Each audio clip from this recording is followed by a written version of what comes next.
Aloha kako apau. Welcome to Voices of Truth, coming to you from the Kiolani Foundation.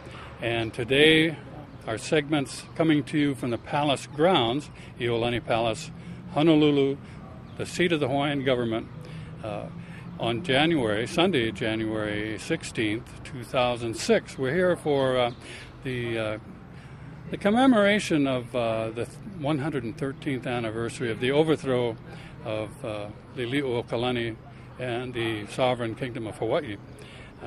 We have interviews, snips of several of people who participated here, and we hope that you'll enjoy them sharing their mana'o. We hope that this might encourage those of you who didn't make it down here this year to look for these opportunities to participate in the future. And so we go on.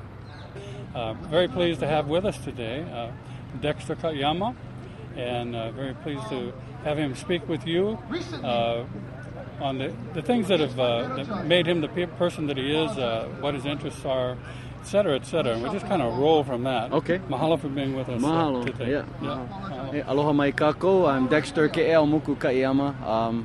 I was born here on Oahu. My family ties, though, go back to Maui Island and Mokuokeawe. I'm an attorney. Have been recently getting involved in these Hawaiian issues, very important Hawaiian issues. I think maybe I'm most recognized as being a member of the Huipu. We've been outspoken in our opposition to the Akaka bill, and I think rightly so. We've been trying to educate the rest of our Hawaiian community to understand the pitfalls of this Akaka bill. Well, you're an attorney, and getting up to that point, what made you decide to become an attorney, or was it your decision? Sometimes those decisions are made for us. Yeah, sometimes those decisions are made for us. I think to a certain extent that's my case. I know my father had wanted me to be an attorney as a young boy, okay. and although I didn't think about it, I went down that path. So I think in a sense, to honor my father, I took up that vocation. Well, a lot of what we're about on Voices of Truth is trying to motivate people to find their place in society, their responsibility, their kuleana, so that if they're not doing something to the benefit of society, they need to get up, find out what it is, and move forward on it. Your decision was kind of made as far as your professional direction, but what kind of law did you specialize in, or Actually, going through law school, I thought I'd actually become involved in estate planning. That's where my interest was when I was in law school. My first job out of law school was actually with the courts, and it was actually in a litigation court. So at that point, I became involved in litigation. My first job after the courts as a clerk was for an insurance defense firm. So what I was doing at that time was getting actively involved in litigation, property litigation, some workers' compensation litigation. Shortly after that, I went to the other side, the good guy side, as I call it. The white hats? That's right, the white hats, representing claimants who were injured on the job or at work. Or people involved in accidents. Now, for me, myself, it was an easy transition. I got to deal with people on a daily basis, and got to deal with their pains and their trouble dealing with this whole process. I think it's closer to how I grew up. In Waimea, Hawaii, where your word was most important, where you dealt with people on a daily basis, where when you gave your word, as my father told me, once you give your word, you have to do everything to live up to your word, even if it means that it hurts you personally. So you be careful when you give your word. And so for myself, it was easier to deal with people.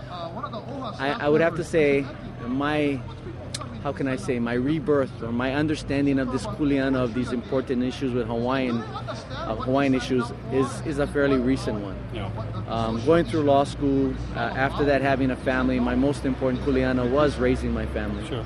I was fortunate in that I had a wife who's always been very active in the Hawaiian community and Hawaiian issues. So my support was by taking care of the family and letting her become the forefront, and she does that very well, as you know. And I understand you do very well at taking care of the family too. Well, we do okay. We do. Mahalo. I think, though, even though I didn't understand the Hawaiian issues at the time, I always had a sense of what was right and wrong. I always had a sense of justice, what was fair, what was unfair. And so I'm thinking, when I finally realized what was important, it was an easy step for me to realize that we've always been treated unfairly. I mean, from the very beginning, from the overthrow, there's never been any fairness in this whole system. We've always been looked down upon. We've always, Hawaiian people have always been fighting from an unfair advantage. So I thought, this is perfect for me to get into. This is the kind of fights that I like to get involved in. So that's where I've been. When the issue of huipu came up, it was an easy one for me. Having some training in the Western world, in the Western world of litigation and law, I understood the courts and the court system. I also understood bills and I understood legislation.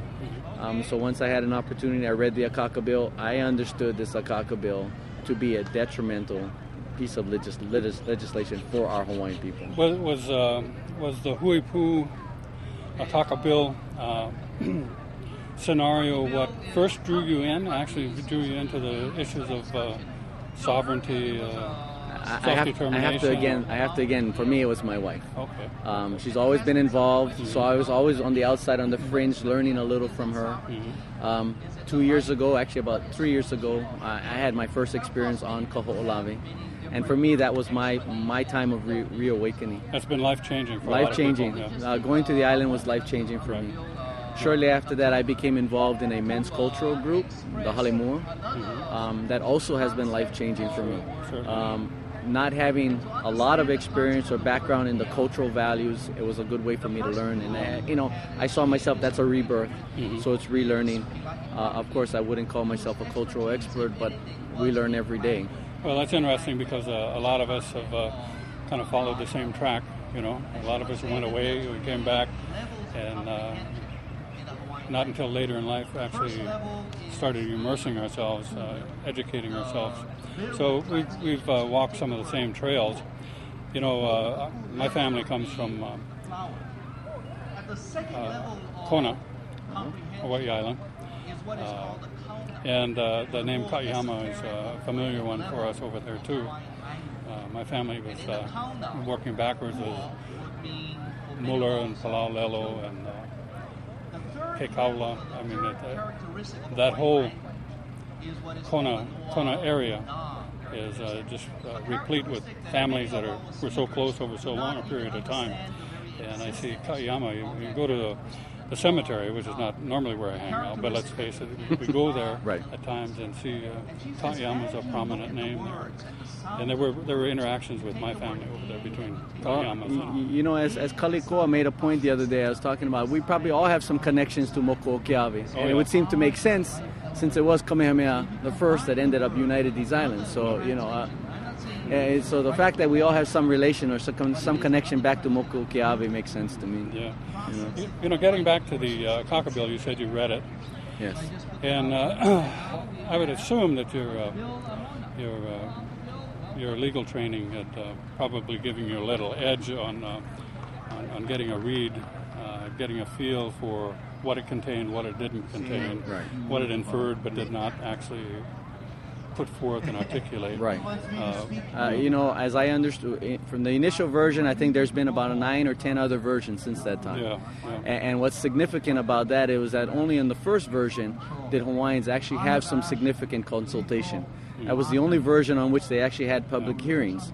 And at that time, as I understand it, overwhelmingly, or a majority of those people who testified at those public hearings were in opposition to the Akaka bill. Since that time, they've actually added changes, they've made amendments which actually further deteriorate Hawaiian rights without consultation by Hawaiians. Isn't that amazing? They've tweaked it to make it even worse than it was to begin with. That's correct. I was at the Blaisdell when they did have the single public hearing. I don't know if they called it a consultation. I think it was called a public hearing. Public hearings, at that time. And I can guarantee you that while I was there was only one group or one representative who unconditionally supported the Akaka bill. Even those who wanted to try to make something work had reservations that would have required massive changes. I personally haven't had that problem. I don't have a legal background. So I don't deal with some of the technicalities that are built in to a bill, the Akaka bill, because I disagree with the whole federal recognition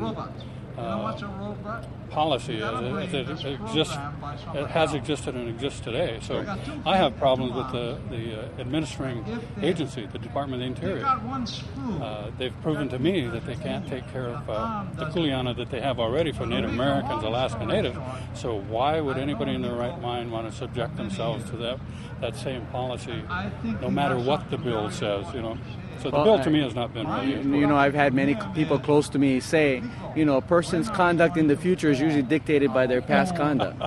And history is replete with the conduct of the United States actually jeopardizing and actually taking away the rights of indigenous people. Yeah. Even Native peoples with the Native Americans. It's clear. It is in the papers. The Department of Interior has done a woeful job, a terrible job in protecting the trust of the Native American Indians.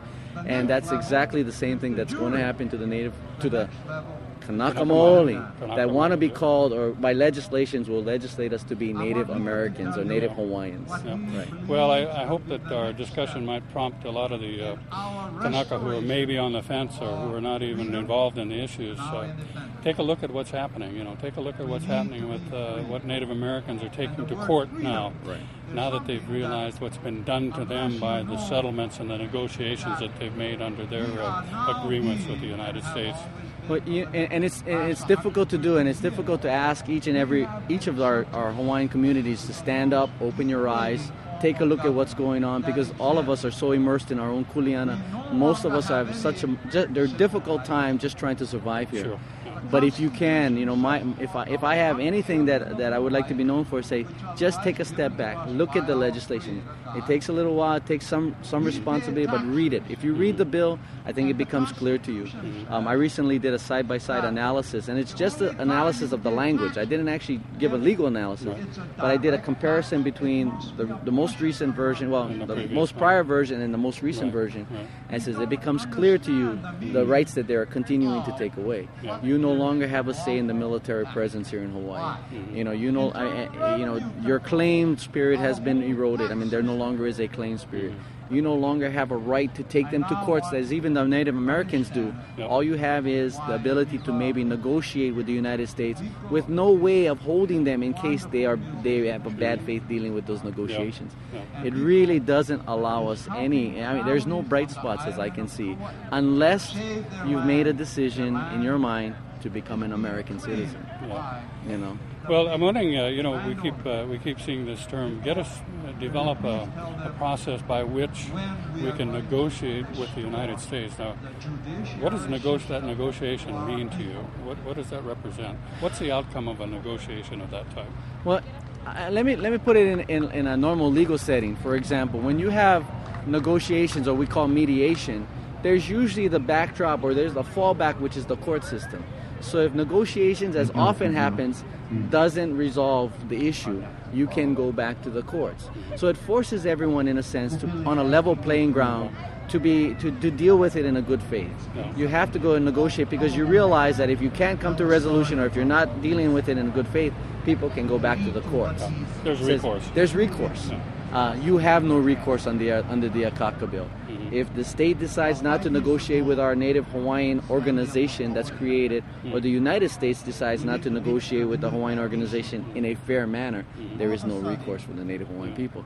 And as I said, for example, since we have, and I use the military, it's I think just the fact that we have no control over our military, and we know all our Hawaiian people know the destruction the military has done to our Aina, and will continue to do it to our Aina. It's just the nature of the military. If we have no control or no say on their presence, as I told Oha once before, when he says we're going to create federal criminals of our own people, because there is no negotiation, because there is no recourse to the courts, the only way we may have an influence on the military is to do what they did back on Koho'olawe, which is to occupy the land. But what you don't realize is you become federal. It's been created federal criminals. The law creates us to become federal criminals in order to protect our Aina. That's the only recourse that I see. And I haven't heard anyone give me another way, like if the negotiation doesn't work. When you talk about, particularly in the Akaka bill, that we can't even go to court. Native Americans are going to court daily to try to right the wrongs that exist in their relationship with the United States. But that right to even pursue that recourse does not exist in the Akaka bill. Does not exist. Now, I personally have my own doubts about the Western court system at all, as far as dealing with Native Hawaiians, Aboriginal, Indigenous people, Kanaka Maoli, dealing with our rights and our entitlements. I think we will. I guess it has to be my own personal opinion, but it's also based on experience. We are not going to get the kind of justice in a Western-based system. We're not, because they don't have the understanding, they don't have the concept of Hawaiian values. So all they look at it, when they look at, for example, we know full well what's going on with our iwi kupuna at the Kauai High Caves. I think the court has a Western mindset on how these iwi kupuna should be dealt with, not a Hawaiian concept. No. And so we'll never get Hawaiian justice. Well, what do you think about the what some are terming as progress in that Judge Ezra has allowed that the traditional means of settlement may be employed, or at least considered, ho'oponopono essentially. What do you think may be the outcome of that? I personally, I actually have a cynical view of it, and I'll say it. Actually, I think Judge Ezra has politicized this whole event. I think the fact that he would find Hui Malama in contempt of court when there were other claimants there. There were originally 4 claimants, and all 4 claimants agreed to the repatriation. And Hui Malama is the only one that stands there as being in contempt of court, and you're holding 4 board members in contempt of court, but then making the decision to only incarcerate perhaps the most controversial member of that board, as opposed to all of Hui Malama, in my mind was a political decision. I think he understood that the social and political ramifications of imprisoning all 4 would have been too great for him to face. I also think that, and again, it's my own opinion, the fact that Halealoa has maintained his stance on not divulging it, and I guess he's decided he's willing to stay there for the long course, that he's already made a commitment that he will never divulge it. I think the court, the longer... It sounds like it was not only him, it was the entire group. Right, but I think the judge understands or is beginning to realize that Halealoa will never divulge it. And I think the longer he's imprisoned, I think the more pressure it starts to put on the courts to question the court as to whether this person is in fact living up to his religious cultural belief, and therefore entitled to some protection, constitutional protection. And so my cynical view of it is that this opening it to Ho'oponopono, which it could end up being a good thing, was used to deflect the attention of him continuing to incarcerate one person. So, and my own cynical view of that. Well, sorry. To get back to the point, and it's very interesting. It's a hot topic, and I'm glad that you covered it. But to get back to what we were discussing originally, the Akaka bill, the title of the latest version is Native Hawaiian Reorganization Act. Native Hawaiian Governmental Reorganization Act. Okay, so that's essentially, to me, that I would extrapolate from that, if I knew nothing else, that there once existed a Native Hawaiian government that the United States is now proposing we reorganize. Is there any significance to that terminology, or are there any problems with that using that terminology? Well, there's language in the bill. I guess it's the introductory language of the bill where they recognize, in fact, that the United States were illegally occupied and illegally overthrown. And included in the bill is the 1993 Apology Bill, where there is a U.S. resolution acknowledging the fact that the original occupation was illegal, that the government itself may have been complicit in allowing that overthrow to take place. And what they're doing, the 1893 overthrow, the one that we're kind of recognizing and to some extent commemorating today. Commemorating today, that's correct.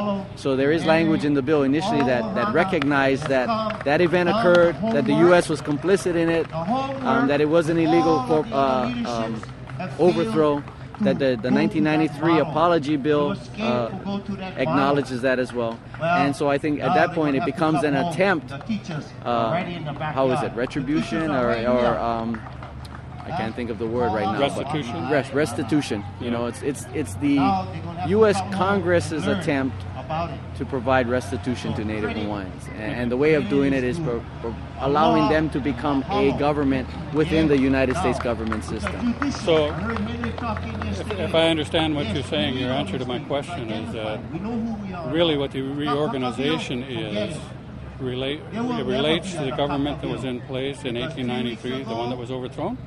You know, I wouldn't say.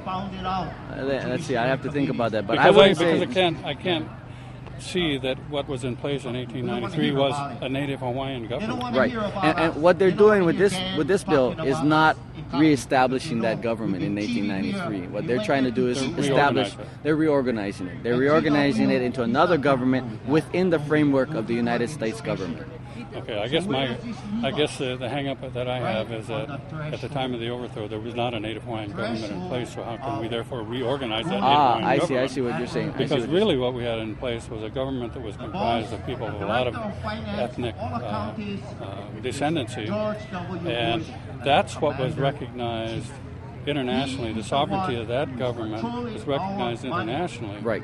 So, to me, it presents problems, first of all, because it sounds like the United States is talking to the indigenous people of Hawaii, and then they're kind of bullying the reference to the government that was in place to say it was a Native Hawaiian government. And that's not really the case.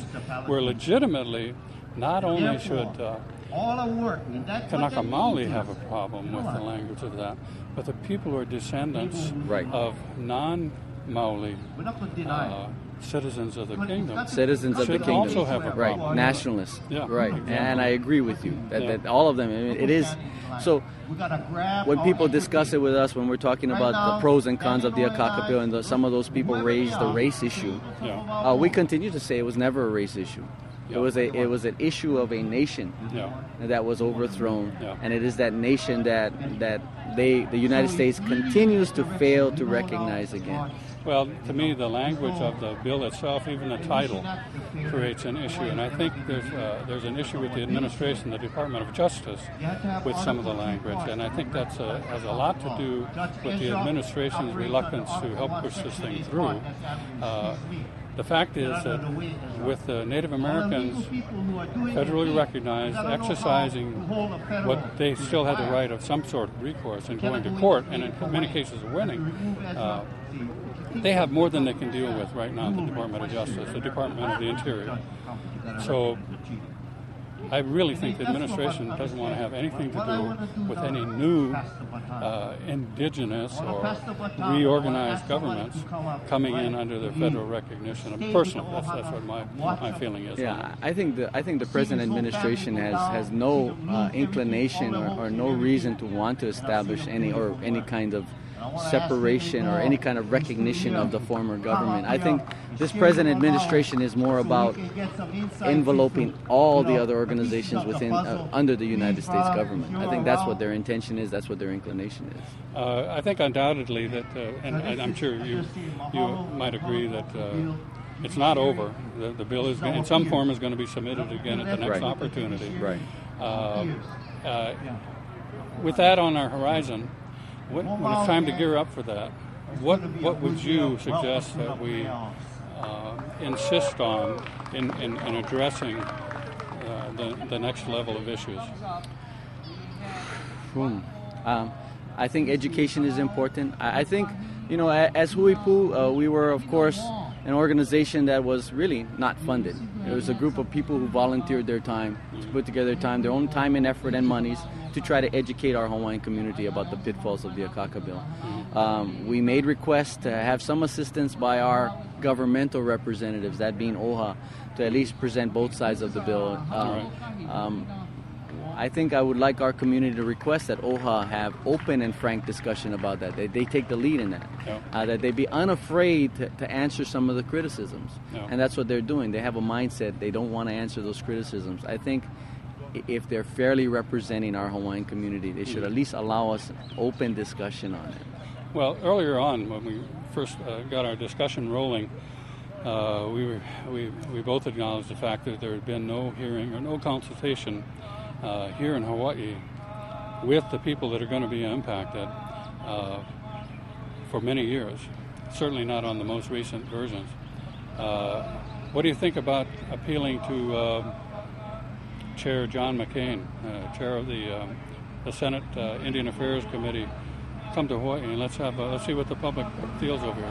What do you think about that? That might not be a bad idea. I mean, I think in the past, I think Huipu, among its many strategies, I think among those strategies was try to get to the continent and to have some voice up there in the continent.